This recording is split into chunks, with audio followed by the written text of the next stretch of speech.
নমস্কার বন্ধুরা, আমি আত্রি বংমম সিসিবিসি লাইফে আপনাদের সকলকে স্বাগত। আমাকে তোমরা অনেকেই প্রশ্ন করেছিলে যে টেবলস আর নামতা কত সহজে বাচ্চাদেরকে শেখাতে পারি, তার জন্য কিছু একটা ভিডিও বানাতে। তো প্রথমেই বলি যে টেবলস হচ্ছে ক্লাস 1 ফার্স্ট স্ট্যান্ডার্ড বা প্রথম শ্রেণীতে গিয়েই আমরা বাচ্চাদেরকে ইন্ট্রোডিউস করাই। অনেক ক্ষেত্রে আপার কেজিতে হয়তো মানে 1 and 2 এর একটু একটু হয়তো শেখানো হয়, সেটা সেই বাচ্চার কতটা পারছে সেটা দেখে তার উপরে। তো আজকে আমরা যেটা করব সেটা হচ্ছে সবার প্রথমে দেখব যে বাচ্চার ইন্ট্রোডাকশন অফ টেবলস, মানে একদম প্রথম আমরা বাচ্চাকে কি শেখাবো একদম প্রথম। তো একদম প্রথমে আমরা কি 1 আর 2 এ, মানে অ্যাকচুয়ালি 2 এর ঘর থেকেই শেখানো শুরু করি। তো 2 এর টেবিল যখন আমরা শেখাবো, সবার প্রথমে আমরা কি করব, বাচ্চাকে আগে কনসেপ্ট ক্লিয়ার করাবো। কনসেপ্ট ক্লিয়ার করাতে গেলে আমাদেরকে সবার আগে বাচ্চাদেরকে বোঝাতে হবে যে টেবলস আসলে কি, নামতা আসলে কি। নামতাটা হচ্ছে রিপিটেড অ্যাডিশন, মানে বারবার যোগ করতে করতে যাওয়া, কোনো একটা সংখ্যাকে বারবার যোগ করতে করতে যাওয়াটাকেই বলা হয় নামতা বা টেবলস। এখন বাচ্চা ক্লাস 1-এ পড়ে, সেই বাচ্চাকে তো আমি একবারে সব শেখাতে পারবো না। তো আমাকে অল্প অল্প করে একটু একটু করে ওদেরকে আগে শেখাতে হবে, বোঝাতে হবে। আগে কনসেপ্ট ক্লিয়ার। ম্যাক্সিমাম ক্ষেত্রে কি হয়, বেসটা ক্লিয়ার থাকে না বলে, বেসটা ভালোভাবে তৈরি হয় না বলেই কিন্তু বাচ্চারা বারবার ভুল করে।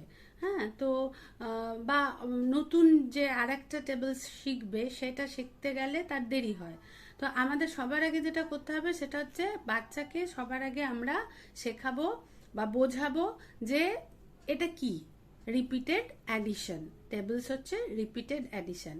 কিরকম রিপিটেড অ্যাডিশন? সবার প্রথমে আমরা আগে কিছু মানে খাতায় কলমে করিয়ে বাচ্চাদেরকে বোঝাবো এবং তার উপরেই নানা রকমের যেমন আমরা অঙ্ক করতে দিই সেরকম ওয়ার্কশিট করাবো। আগে কনসেপ্ট ক্লিয়ার করব। কনসেপ্ট কীরমভাবে ক্লিয়ার করব? সবার প্রথমে হচ্ছে 2 2 1 are 2, তো 2 একে 2, 2 একে 2, মানে এখানে একটাই 2 আছে। এখানে আমরা কি করেছি, সবার প্রথমে হলো দুটো দুটো দুটো করে জিনিসের ছবি এঁকেছি। তো আমরা প্রথমে ছবির মাধ্যমে বাচ্চাকে বোঝাবো, ঠিক আছে? এটাকে আরো একটু বড় বড় করে করা যেতে পারে, মানে একদম প্রথম যখন আপনারা শেখাবেন তখন বাচ্চাকে অবশ্যই এটাকে বড় বড় করে শেখাবেন। কেমন? আপনারা সবার প্রথমে এরকম বড় 2 1 are 2, মানে এখানে একটা 2 সেট আছে। তারপরে 2 2 are, মানে দুটো সেট আছে। তাহলে কটা হলো? 1 2 3 4 প্লাস, তাহলে 1 2 3 4 4।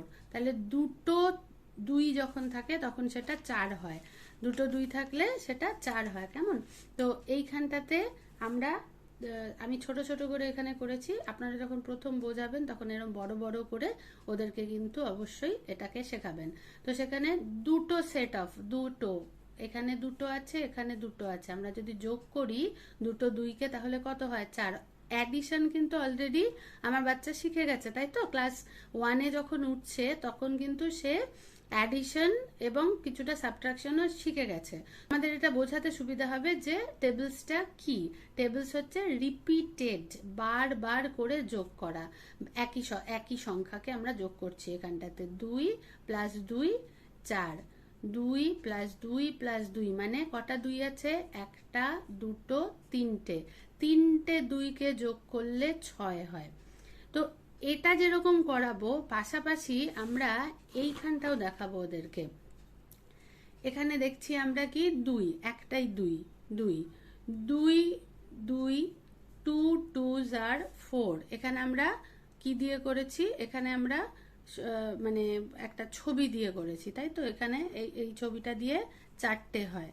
তো এরকম ভাবে আমরা প্রথমে ছবি দিয়ে দেখাচ্ছি, তার সাথে সাথে কিন্তু পাশাপাশি আমরা ওদেরকে নাম্বার দিয়েও দেখাবো। 2 2 2 2 2 2, তিনটে 2কে যোগ করলে কি পাচ্ছি আমরা? 6। তারপরে 2 2 2 + 2 + 2 + 2 = 8, কারণ সেটা ওরা হাতে এরকম গুনে বলতে পারবে 2 2 4 2 6, 2 2 4, 2 এ 6 হয়, 6 7 8, আরও 2 যোগ করলে 8 হয়। তো এই জিনিসগুলো কিন্তু বাচ্চারা অলরেডি আপার কেজিতে শিখে গেছে, সেই জন্য ওরা জানে। তো আমরা প্রথমে এরকমভাবে ওদেরকে শেখাবো। এইবারে আমরা ওদেরকে কিছু ওয়ার্কশিট করতে দেবো। কীরকম? যেরকম ধরুন আমরা এখানে ফিল ইন দ্য ব্ল্যাঙ্কস, হ্যাঁ, আমি এখানে 2 দিয়েছি, মানে একটাই 2 আছে এখানে। তো আমি এখানে ওকে দুটো অবজেক্ট আঁকতে বলতে পারি। তো 1 2, ও দুটো অবজেক্ট আঁকলো ধরুন, তাহলে 2, তাহলে 2 1s are 2 হলো। এবার মুখে আমরা এটাকে বলাবো, যখন আমরা লেখাবো মানে এই টেবিলসের ক্ষেত্রে, তখন কিন্তু আমরা 2 + 2 + 2 + 2 = 8 এরম বলাবো না। আমাদেরকে এটা পড়াচ্ছি, মানে এইভাবে যখন শেখাচ্ছি, তখন কিন্তু আমি বাচ্চাকে বলে দেব, মুখে বলে দেব যে এখানে যেমন ধরুন 2 2 2 কটা আছে গোনো, 1 2 3 4, তাহলে 4টা 2 আছে, তাহলে 4 2s are 8, 1 2 3 4 5, কটা আছে, 5টা আছে, মানে 5 দুগুণে 10। যদি আমরা বাংলায় শেখাই বাচ্চাকে নামতা, তাহলে 5 দুগুণে 10, বা 5 2s are 10। তো এইভাবেই পরেরটাও আমরা যখন করতে দিচ্ছি, সেই একইভাবে আমরা বাচ্চাকে আঁকতে দিয়েছি প্রথমে। তো 2 2s are 4, 3 2s are 6, এরকম। পরে আমরা যখন বাচ্চাকে টেবিলস, মানে এটা যখন হয়ে গেল, প্র্যাকটিস হয়ে গেল, এরকম নানা রকম দিয়ে যখন ওর প্র্যাকটিস হয়ে গেল, তখন আমরা বাচ্চাকে কি দেব, বুঝিয়ে দেব যে আমরা কিন্তু এখানটাতে প্লাস সাইন ব্যবহার করি না, আমরা কিন্তু এই সাইনটা ব্যবহার করি, এবং আমরা কি বলি, 1 2s are 2, 2 2s are 4, 3 2s are 6, 4 2s are 8, এরকম করে কিন্তু আমরা পরপর পরপর করে লেখাতে থাকবো। তো এটা গেল হচ্ছে আমার বাচ্চাকে রিপিটেড অ্যাডিশনের মাধ্যমে আমার কনসেপ্ট ক্লিয়ার করা। সবার প্রথমে আমাদের কনসেপ্ট ক্লিয়ার করার কথা, আমরা কনসেপ্টটাকে আগে ক্লিয়ার করব। কনসেপ্ট ক্লিয়ার করবার পর তারপরে আমরা ইন্ট্রোডাকশন, যে টেবিলটা কীরকম দেখতে হয়, এরকম দেখতে হয়। কেমন, 1 2s are 2, 2 2s are 4, 3 2s are 6, 4 2s are 8, 5 2s are 10, 60। এইখানেও তার বাচ্চাকে ভালো করে বুঝিয়ে দেবো আমরা। এই প্রথমটা যখন আমরা হয়ে গেল, এটা তো একটাই 2। আচ্ছা, পরেরটা হচ্ছে দুটো 2, 2 2 + 2 তে 4 হয়, তাহলে 2 2s are 4, তারপরে 3টে 2, তাহলে 3 2s are 6, তারপরে 4টে 2, 4 2s are 8। তো আমাদেরকে সব থেকে প্রথমে আগে যেটা করতে হবে, কনসেপ্ট ক্লিয়ার। তাহলে আমাদের কনসেপ্ট ক্লিয়ার হয়ে যাওয়ার পরে এইবার আসছে হচ্ছে এই পোর্শনটা। আচ্ছা, এই পোর্শনটা হচ্ছে মুখস্থের ব্যাপার থাকে, তো আমরা এখানে পরে আসছি। তার আগে আমরা দেখে নিই যে বাচ্চাকে আর একটু কীভাবে আমরা প্র্যাকটিস করাতে পারি ওয়ার্কশিটের মাধ্যমে। যেমন ধরুন, যখন একদম প্রথম আমরা মানে 2 এর ঘরের যে নামতা বা টেবিল করাচ্ছি, সেই সময়টাতে আমরা বাচ্চাকে কি বলবো, যে তুমি শেড করো, মানে শেড এভরি 2 নাম্বারস।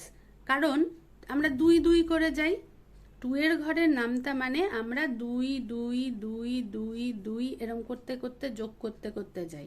তাহলে সবার প্রথমে আমরা বাচ্চাকে যখন 2s এর ঘরের বা 2 এর ঘরের যখন নামতা বা টেবিল করাবো, তখন আমরা বাচ্চাকে বলবো সবার প্রথমে তুমি দুটো দুটো ঘরকে, মানে 2 নম্বর যে ঘরগুলো আছে সেই ঘরগুলোকে শেড করতে করতে যাও।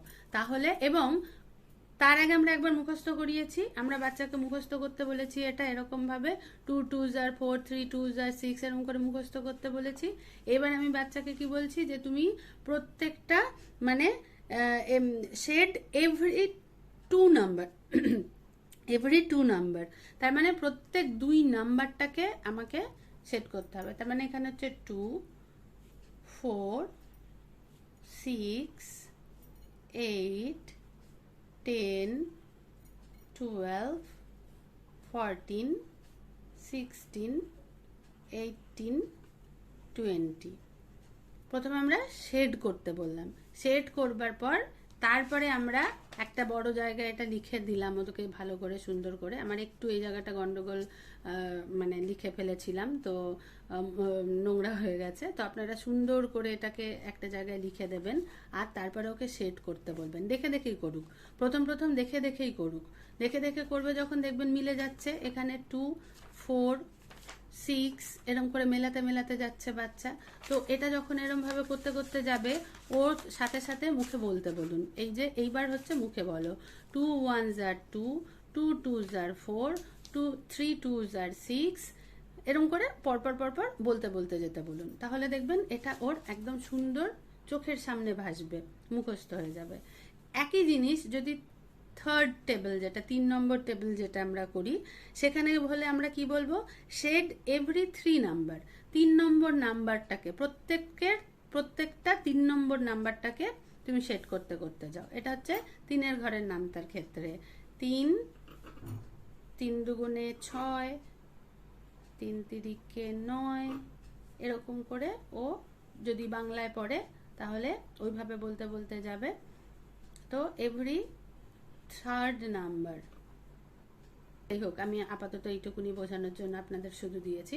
তো এক্ষেত্রেও তাই, 3-এর ঘরের টেবিল বা নামতাটা আপনারা বাংলা যারা পড়াচ্ছেন তারা অবশ্যই বাংলায় নামতা লিখবেন, আর ইংরেজিতে যারা পড়াচ্ছেন তাহলে তারা সেইভাবে লিখবেন, আর দিয়ে এইভাবে শেড করতে দিন। একটা শেড, তার সাথে একটা কাগজ, যে কাগজটার মধ্যে বড় বড় করে এটা লেখা থাকবে। এটা দেখবে বাচ্চা, এটা দেখে দেখে বলবে, আর এখানটাতে শেড করতে করতে যাবে। তো এটা ওদের কাছে বেশ একটা মজার জায়গাও হবে, প্র্যাকটিসও হবে এবং মুখস্থ হয়ে যাবে। এইবার আসছি যে মানে আমরা তো হচ্ছে সবসময় দেখি যে বাচ্চারা ভুলে যাচ্ছে, খুব স্বাভাবিক। নামটা কি করে মানে এতটা মনে রাখতে পারে বাচ্চা? তো আমাদের ক্লাস 1-এ বা প্রথম শ্রেণীতে কিন্তু 1 to 5 বা 1 থেকে 5 অবধি নামতা বা টেবিল কিন্তু আমরা করিয়ে থাকি, তাই তো?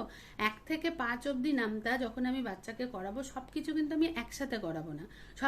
সবকিছু একসাথে যদি পরপর পরপর করাতে যাই তাহলে কিন্তু ওর মনে থাকবে না। তো আমরা প্রথমে 1 2 3 এরকম করে করে করাবো। আবার যখন ধরুন আমি 2-এরটা প্রথম শেখাচ্ছি, 2-এরটাও যখন শেখাবো, সেক্ষেত্রেও কিন্তু আমার মানে পরপর 2 থেকে 10 বা 1 to 10 একদম মানে 2-1কে 2, 2 দুগুণে 4, 3 দুগুণে 6, 4 দুগুণে 8 এরকম করে কিন্তু আমরা যাব না। আমরা ছোট 4 অবধি বা 5 অবধি, প্রথম দিন 5 অবধি করালাম, পরের দিন আরো 5 অবধি করালাম, 10 অবধি আর কি। তো এইভাবে আমরা করাবো। আমরা যদি একবারে খুব তাড়াতাড়ি কিছু করবার চেষ্টা করি বা করাবার চেষ্টা করি, তাহলে কিন্তু আখেরে আমাদেরই সমস্যা হবে, কারণ বাচ্চার মনে থাকবে না। এটা 1 নম্বর। 2 নম্বর হচ্ছে যেটা প্রথমে বললাম, বেসটাকে আগে স্ট্রং করুন, আগে বোঝান কিভাবে নামতাটা হয়, তারপরে গিয়ে আপনি শেখান। 3 নম্বর হচ্ছে নিজে প্যানিক করবেন না আর বাচ্চাকে প্যানিক করাবেন না, কারণ আমাদের একটা টেন্ডেন্সি থাকে, ধুর আমার বাচ্চা পারছে না, অমুকের বাচ্চা পারছে, তো এইটা যেন না হয়। আর 4 নম্বর যেটা বলবো সেটা হচ্ছে রিভিশন, প্র্যাকটিস। প্রথমত হচ্ছে প্র্যাকটিস কি, প্রত্যেক দিন নামতাটাকে পড়বে, প্রত্যেক দিন সে নামটা এখান থেকে ধরুন আমরা প্রথম দিন 10 অবধি, তারপরের দিন 10 অবধি, তাহলে প্রথম দিন যদি আমার বাচ্চা এইটুকুনি শিখলো 5 2s are 10, তাহলে আমি এইটুকুই 2 দিন 3 দিন 4 দিন ধরে প্র্যাকটিস করাবো। শুধু তাই না, রিভিশন করাবো। কিরম ভাবে রিভিশন করাবো? আমি যখন তখন বাচ্চাকে ঘুরছে ফিরছে আমি জিজ্ঞাসা করব যে 4 2s are কত, 3 2s are কত, 5 2s are কত বলো তো, 9 2s are কত বলো তো। এটা সারা দিনে দেখবো ও মনে করতে পারছে কিনা, কারণ যেই মুহূর্তে আমি ওকে জিজ্ঞেস করছি 9 2s are কত বলো তো, ও তো প্রথম থেকে বলতে বলতে এসে তবে 9 2s are কত বলবে। তো কেমন, তো ওর প্র্যাকটিস হয়ে যাবে। এটা প্রথম পরের দিকে দেখবেন এমনি বলতে শুরু করে দিয়েছে। এটা 1 নম্বর। 2 নম্বর হচ্ছে, যে বাচ্চাদের খুব বেশি সময় লাগছে, মনে রাখতে পারছেন না, সেই সব বাচ্চাদের ক্ষেত্রে আমি বলবো যে এরকম প্র্যাকটিস কিন্তু কন্টিনিউয়াস করাতে থাকুন আপনারা, ওয়ার্কশিটের মাধ্যমে কন্টিনিউয়াস প্র্যাকটিস। হ্যাঁ, এবং লেখা কন্টিনিউয়াসলি এরকম প্র্যাকটিস, নানা রকম ছবি দিয়ে তারপরে হচ্ছে এরকম লিখে আগে করান। দেন রাত্রিবেলায় ঘুমোবার আগে আপনারা খেয়াল করে দেখবেন যে আমাদের যখন আমরা ঘুমোতে যাই তার আগে আমরা যে জিনিসটা, বা বাচ্চাদের কোনো গল্প যদি বলেন পরের দিন দেখবেন সকালে ওর সবটা মনে আছে। তো আমাদের ব্রেনটা কি হয়, পরের দিন সকালে একদম ফ্রেশ হয়ে ওঠে। আর যে নলেজটা নিয়ে আমরা ঘুমোতে যাই সেই নলেজটা কিন্তু আমাদের মাথার মধ্যে খুব ভালোভাবে সেট হয়ে যায়। মানে আমাদের যে শর্ট টার্ম এবং লং টার্ম মেমোরি আছে, সেক্ষেত্রে আমরা বিভিন্ন পরীক্ষার মাধ্যমে দেখা গেছে যে ঘুমোতে যাওয়ার আগে আমরা যেটা ভেবে বা যেটা করে, যেটা পড়াশোনা করে, বিশেষ করে যদি শুতে যাই, যে লাস্ট যেটা পড়ি সেটা আমাদের কিন্তু বেশি মনে থাকে। তো আমরা কি করব, বাচ্চাকে এইরকম টাইপের যে প্র্যাকটিস ওয়ার্কগুলো করাচ্ছি সারাদিন ধরে, রাত্রিবেলায় শোয়ার সময় নিজেও বলবো, বাচ্চাকে শুধু বলো তো তুমি এটা কি, এরম না, ওর সাথে আমরাও সুর করে করে বলবো। 2 একে 2, 2 দুগুণে 4, 3 দুগুণে 6, এরকম একটা সুর যদি রাখি, টেবিলস মানে ইংরেজির ক্ষেত্রে তাই, 2 2s are 4, 3 2s are 6, এরকম একটা সুর, একটা রিদম, এরকম করে গানের মতন করে যদি আমরা প্রত্যেকদিন রাত্রিবেলা শুতে যাওয়ার আগে বাচ্চার সাথে একবার করে বলি, তাহলে দেখবেন অনেক বেশি ওদের মুখস্থ হয়ে যাবে এবং অনেক তাড়াতাড়ি এটা মাথায় রাখবে ওরা। এবার 2 নম্বর হয়ে গেল, তারপরে আমরা 3 নম্বর টেবিল, 4 নম্বর টেবিল, 5 নম্বর টেবিলে আসবো। গোটা ক্লাস 1 জুড়ে মাত্র 5টা আমাদের টেবিল শেখাতে হবে। শুধু একটাই রিকোয়েস্ট, তাড়াহুড়ো করবেন না। বাচ্চার সাথে তাড়াহুড়ো করলে কোনো লাভ হবে না, বরং ক্ষতি হবে, বাচ্চা নিজেও ভয় পেয়ে যাবে। তো সেই জন্য আমাদের কি করতে হবে, খুব ধীরে ধীরে করতে হবে। বাচ্চার প্রগ্রেস ওয়াইজ মা বাবারা আমরা সব থেকে ভালো বুঝতে পারি বাচ্চাকে, যে আমার বাচ্চার ক্যাপাসিটি কতটা। আমার বাচ্চার যদি 2 কি 3টে মানে টেবিলের 3টে অংশ, মানে 3 2s আর অবধি যদি ওর ক্যাপাসিটি, তো আমি সেই দিন শুধু ওই 3টেই পড়াবো, তারপরের দিন আরো 2টো অ্যাড করাবো, তারপরের দিন আরো 2টো। আর একটা বাচ্চার যদি ক্যাপাসিটি তার থেকে ভালো হয়, সে যদি একবারে 5টা মনে রাখতে পারছে, তাহলে তাকে আমি সেভাবে পড়াবো। তো এই জিনিসগুলো কিন্তু আপনাদেরকেই ডিসাইড করতে হবে এবং ডিসাইড করে সেভাবেই কিন্তু করাতে হবে। তো এই ছিল আমার আজকের ভিডিও। আশা করি আপনাদের ভালো লেগেছে বা লাগবে। যদি ভালো লেগে থাকে তাহলে দয়া করে লাইক বাটনটা প্রেস করে দেবেন। আমি আসলে আমার এই চ্যানেলটা যেহেতু চাইল্ড রেস্ট্রিক্টেড চ্যানেল হয়ে গেছে, সেই জন্য আমার কমেন্টসগুলো অফ হয়ে যায়, মানে ইউটিউব থেকে অফ করে দেওয়া হয়। তো আপনারা হয়তো অনেকেই আমাকে কমেন্টস করতে পারবেন না, কারণ এটা ওদের পলিসির মধ্যেই পড়ে যে যদি চাইল্ড রেস্ট্রিক্টেড হয়। আমি তো বাচ্চাদের জন্যই এই ভিডিওগুলো করি, তো যে ভিডিওগুলো আমার বাচ্চাদের জন্য হবে সেখানে হয়তো আপনারা কমেন্ট করতে পারবেন না, কিন্তু আমার অন্য কোনো ভিডিও যেটা চাইল্ড রেস্ট্রিকশন নেই যার মধ্যে, সেটা থেকে কিন্তু আপনারা আমাকে কমেন্ট করতে পারবেন। আমি সেখান থেকে দেখে বুঝে নেব যে আপনারা কি চাইছেন বা কি বলতে চাইছেন আমাকে। আর পাশাপাশি আমাকে যে ভিডিওগুলো আমি বানাই যেখানে কমেন্ট করতে পারেন না, সেখানে অ্যাটলিস্ট একটা লাইক করে দেবেন, তাহলে আমি বুঝতে পারবো অ্যাটলিস্ট যে হ্যাঁ ঠিক আছে, আমি যেটা আপনাদেরকে বলতে চেয়েছি সেটা আপনারা বুঝতে পেরেছেন। হ্যাঁ, এইটুকুনি কোঅপারেট করবেন। অবশ্যই সাবস্ক্রাইব করবেন, যাদের আরও ছোট বাচ্চা আছে তাদের বাবা মাদের সাথে শেয়ার করবেন আমার ভিডিওটা। ভালো থাকবেন, ভালো রাখবেন।